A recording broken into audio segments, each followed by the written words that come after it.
got more storage than I could even ask for, and everything has a place now. It's not all, just jumbled up and bins everywhere and bungee cords. So I'm really, really liking this setup. What's going on, guys? In today's video, we've got a Ford Transit here, and she's gonna be here for 2 weeks. Yesterday she got here, and she took the wall boards and that she had up, down. We left the installation. She worked on the flooring strips at home, but Sean and I and Nancy, we are gonna triple team this and 2 weeks do a van build.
Hi, I'm Nancy. I'm from Dallas. This is my 2015 Ford Transit 250, 148 wheelbase.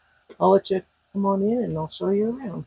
My husband and I used to go to RV shows all the time and look at RVs and trailers, try to decide what we were going to get, if we were going to get a Class C or Class B. And we hadn't really made any decisions yet, but we knew that when we retired at 65, we were going to travel together and see the country.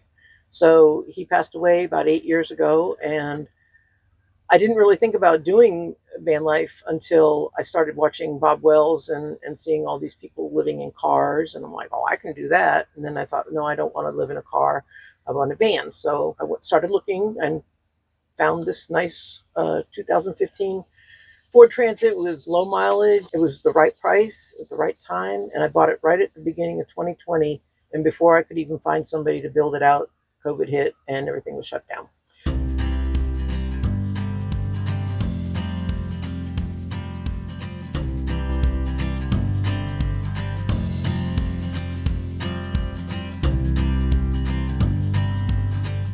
So about 1.5 years later, I was doing a little bit on my own, decided I would do my own build. So the downside to my build was that I didn't have enough storage space.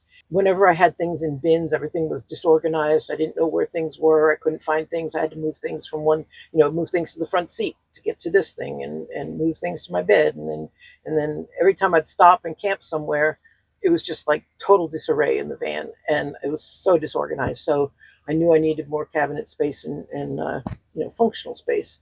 And I did okay, but it was pretty, bins and bungee cords and stuff like that. And my walls were crooked and my ceiling was crooked. But I was very proud of myself because I did the electrical myself.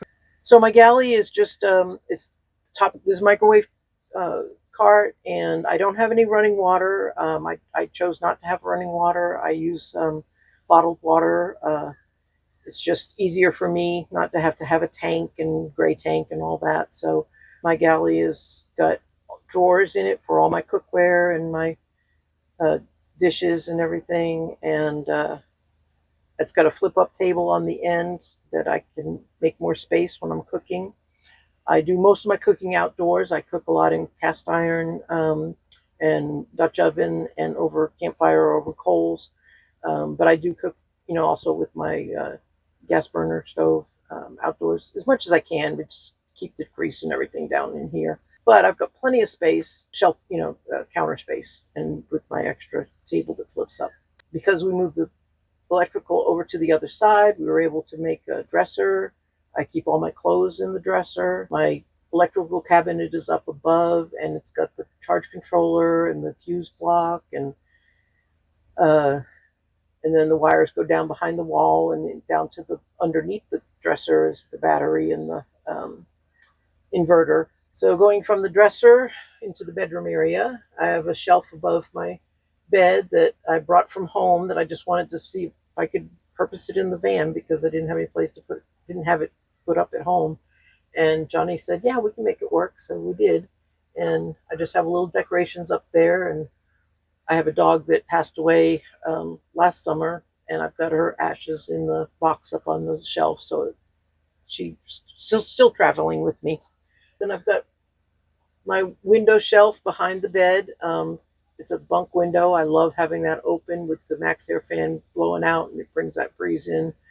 Below that is another dresser with two drawers, and right now it's kind of a all-purpose storage, for what I haven't found a place for some things. But underneath is another open storage spot. Because these dressers go part way over the wheel wells, it allows me to slide stuff under there. And Blue Eddy, I do have a Blue Eddy and a Jackery, and I store those under there. I'm sitting on a cabinet that hides my refrigerator.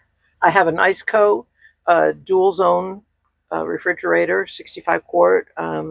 So I keep one as a freezer and one as a refrigerator. I eat a lot of meat. I'm a meat heavy diet. And so I like to have my meat frozen, and then I can, have more on hand when I need it and just thaw it out when I need it. Okay, so inquiring minds always want to know, what do you do for the bathroom? And I have a cassette toilet. It's underneath the end of my bench seat here. And I just have a curtain over it so I can slide it out when I need it. I usually just slide it out at night and leave it there, and then just slide it back in the morning. For me, it's very convenient. I know there's a lot of different toilets out there, but this is the one that I started with, and it's been working for me.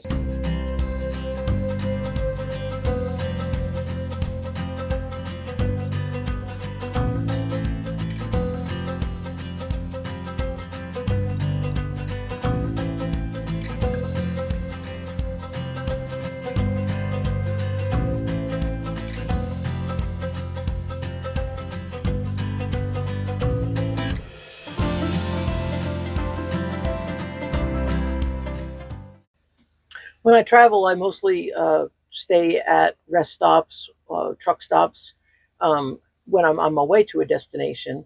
And then when I get there, I like to boondock. I do camp sometimes in Texas at state parks. And if I go to a national park, I'll camp, I'll boondock at a national park that has campgrounds. So BLM land, I like to camp on BLM land. But usually it's just one night at a time until I get to my destination. And then I'll stay in one spot for a little while. But I just want to travel around and see as many sights as I can see, and go from one destination to the next. I guess the biggest fear that I have, being a solo female traveler, is breaking down. I don't really worry about my safety so much, because I really feel like you're more likely to have something happen to you in your hometown than you are out on the road. And I really feel pretty safe. But breaking down is my biggest worry, is that, how will I, suppose I'm somewhere where they don't have cell service. I do have a satellite device, a Garmin InReach. And so I feel like at least I've got that if I have to find some help. And I have AAA, so, as long as I'm not off road or something, I got that to cover me. So, but that's really my only fear. And all my friends and relatives said, aren't you afraid? Why, how can you do this? You're so brave. And I go, I don't know. I just feel like I just want to travel, and I'm not going to let fear hold me back. So off I go.